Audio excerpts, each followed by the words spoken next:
In this video, we are going to talk about the Google External Keyword Tool. This is a very, very good tool for researching keywords that has been produced by Google.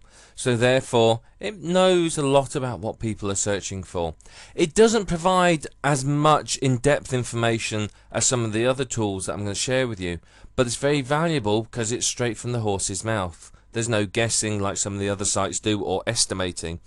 Everything here is straight from Google, so obviously it's going to give you some good results. So if we go to Google, we type in Google External Keyword Tool, and click on search, and then what we're after is this one here, the External Keyword Tool.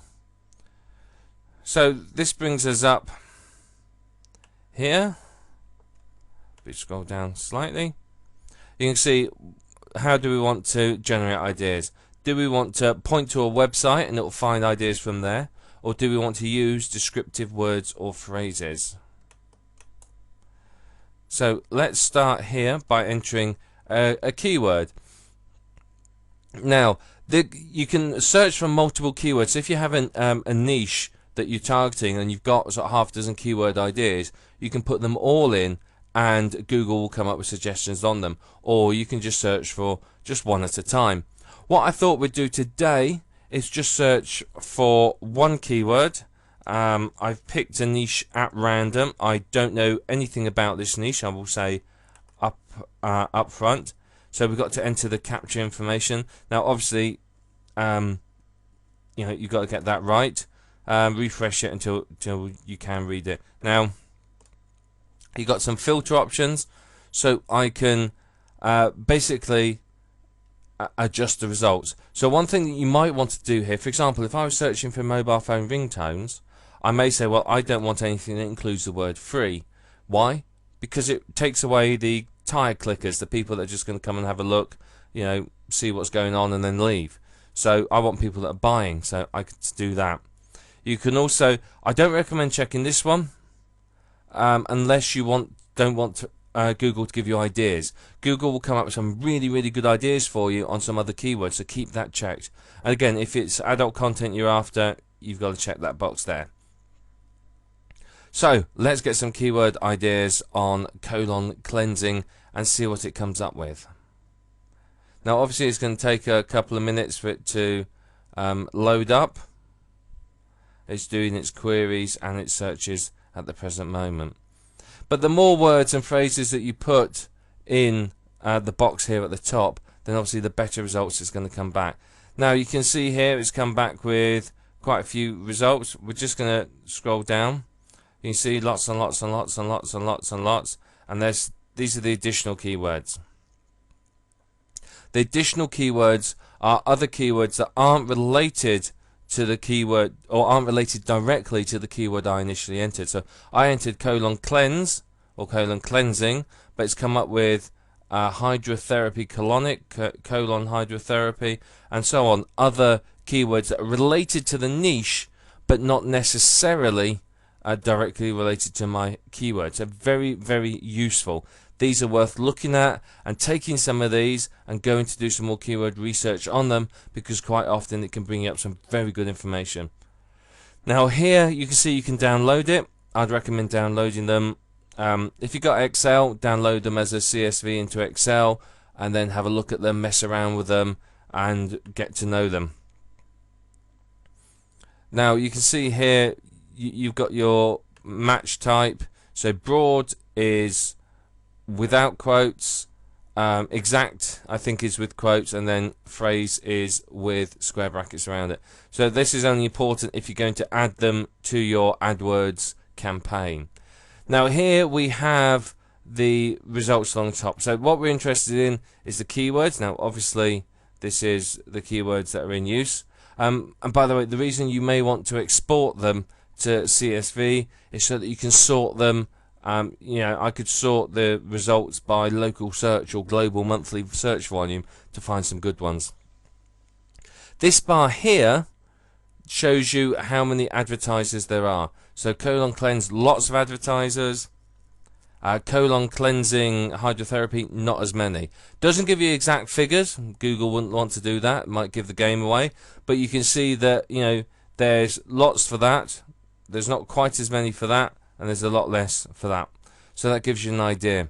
Now these next two are the ones we're interested in. If you ever get stuck, you can just hold your mouse over here.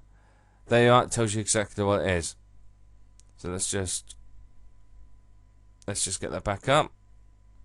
So okay, what the local search volume is, it's basically roughly how many searches there are in the country that Google thinks you're in.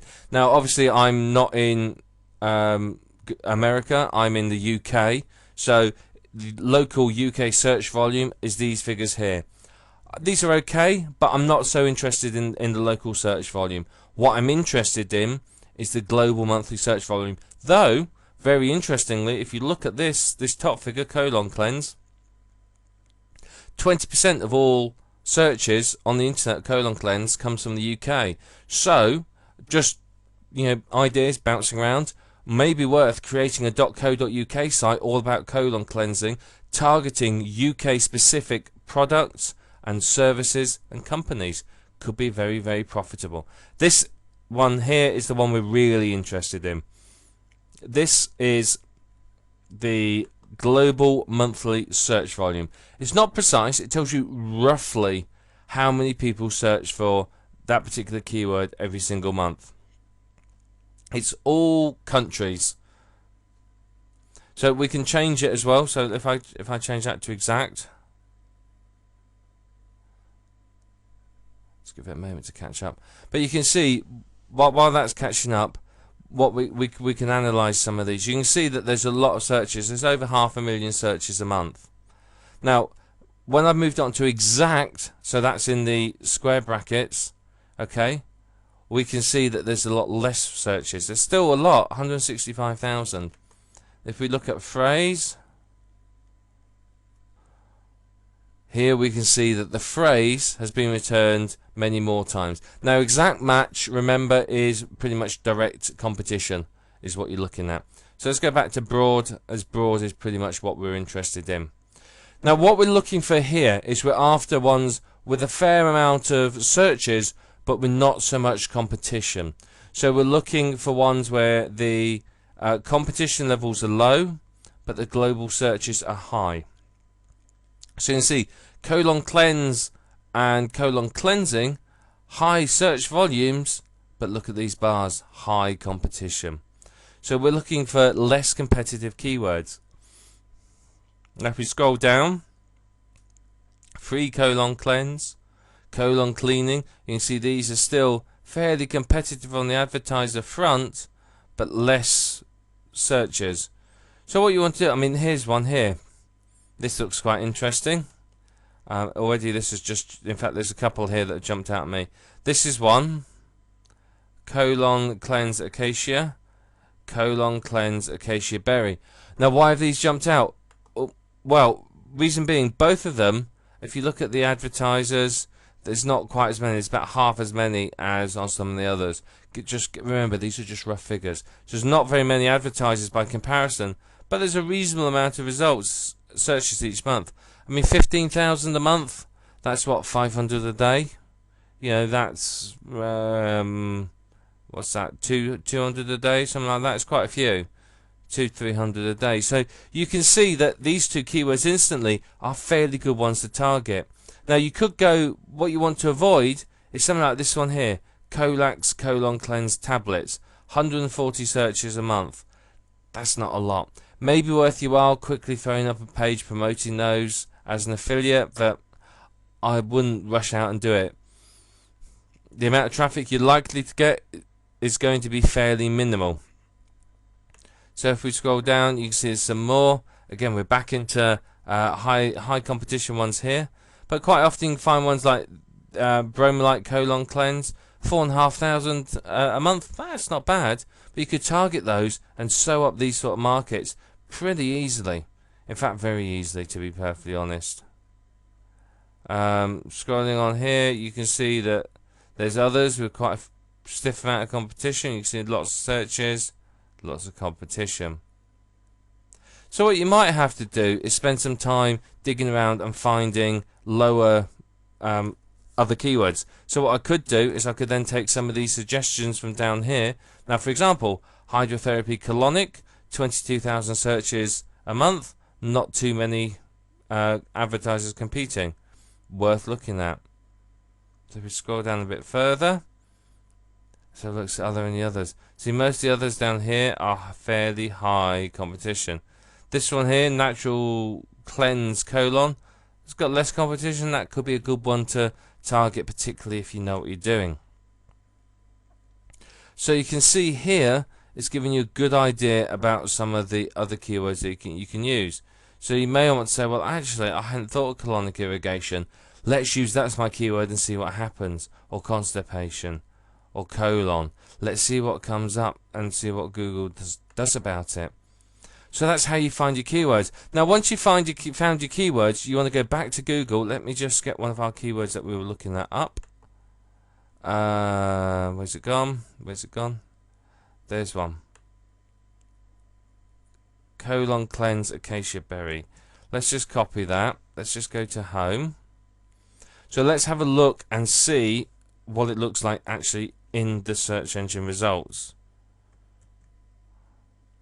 Colon cleanse acacia berry.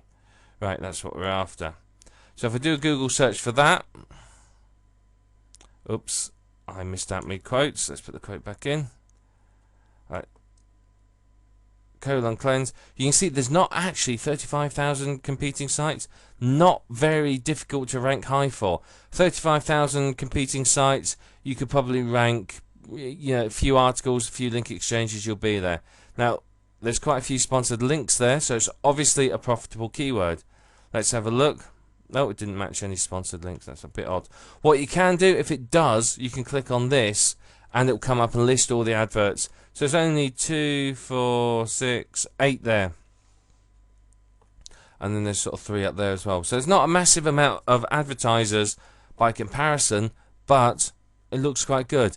So what we can do then is we can look at the tops, the top 10 or so. What are they? Look at that. 1, 2, 3. Position 3 is a YouTube video. Position 4 is an e-zine articles video. What's this? This looks like another article. Let's go down and have a look. This looks like more articles. These are a couple of websites. These look like sort of websites that you and I would create. But looking at that, that is so positive. Why is it positive? Because look at that. You have 2 sites that anyone can use ranking in the top 5. So this means you could get a video up there and ranking well without too much effort. Same with an article. And this is obviously a press release, I would imagine. So what do we know? We know that from this keyword is a good one to target because there's not a massive amount of competition. There's a reasonable amount of advertisers, but not too many. But more importantly for me is there's an e-zine articles, a YouTube video, and a press release in the top 5. That means it's pretty easy to get up there. So you could do this quite easily. So look at, this is what you're looking for. Okay, you take your keywords into Google. You find some keywords. You find some that are fairly low competition but reasonable amounts of traffic. You want sort of at least 5,000 searches a month, really. If you think about it, 3,000 searches a month means typically about 100 a day. So, I mean, anything over 3,000, to be honest, is good. Anything over 1,500 is still going to be reasonably good. You know, anything over that, and you may end up with too much competition. But then take the keyword, put it in quotes into Google, like we've just done, and search for it. See what comes up. Analyze the competition. Now, if I come here, and this top 5, top 10 were, you know, health.com, Google News, Wikipedia, about.com, CNN, the BBC News and all that, then I'd know that that keyword's going to be blooming hard, really hard for me to rank well for, because the top sites are real big authority sites. I could still beat them, but it's going to take a while. I know with this keyword, because of what's in the top 10, I mean, I think the top one's another video, and then there's some sort of forum there. So you know, fantastic. You should fairly easily be able to get a site ranking well for this. So that's what you're looking for. It's really a two-stage process. You put your keywords into Google, into the external tool. You look at them. You get to know them. You find the good ones. Extract them. I mean, it might be worth putting them into a CSV, messing around with them in there, and then coming to the Google tool. You come into the Google tool, you do this sort of search, look at the top 10, see how many competing sites there are. I mean, as I said, if we look here, there's only 35,000 competing sites. If I take the quotes off, that will tell you broad match, which you don't have to worry about. But broad match, you can see there's only 760,000. So, and look at that, number one for that. It's an Easy in Articles article. You know, how fantastic is that? Look, there's Yahoo Answers there. This is one that very realistically you could rank well for. So that's what you're looking for, okay? You're looking to find keywords like this where there's not a massive amount of competition, but they're targeted and you can really make something of them. And that's how you find them. And that's the Google tool. Remember, go to Google, type in Google external keyword tool, and it will come up. Do your research, export it to Excel, mess around with it in Excel, sort it so that you can get it all. It's a bit easier for you to look at. Obviously, not everyone has Excel. You can use any other spreadsheet program that you want. Even Google has the spreadsheet program. You could probably use that. And then, obviously, come in, look for the exact phrase and the broad phrase here in Google and see what happens. Fantastic tool. Very, very good. Really strongly recommend it. And from this, you're going to be able to find some good, powerful keywords. I mean, hey, we just found one here that, you know, if you wanted to go and do something with, you could rank fairly well for. Relatively easy. And that's the process of keyword research. Yeah, it may look a bit time consuming, but as I say, shove it into Excel and sort it, then you can very, very quickly pull out the ones that you want. You know, just keep taking them, you know, take the suggestions Google comes up with, do a search on each one of those, extract them all to Excel, put them into a table, sort them, go through the keywords, have a look, then just put them all into Google to find them. And very, very quickly, you'll have a list of powerful, effective keywords that you can use to make some really good money online. And as I said, this is one that you could target. So that's how you do it. There you are. You've just had a live demo of it.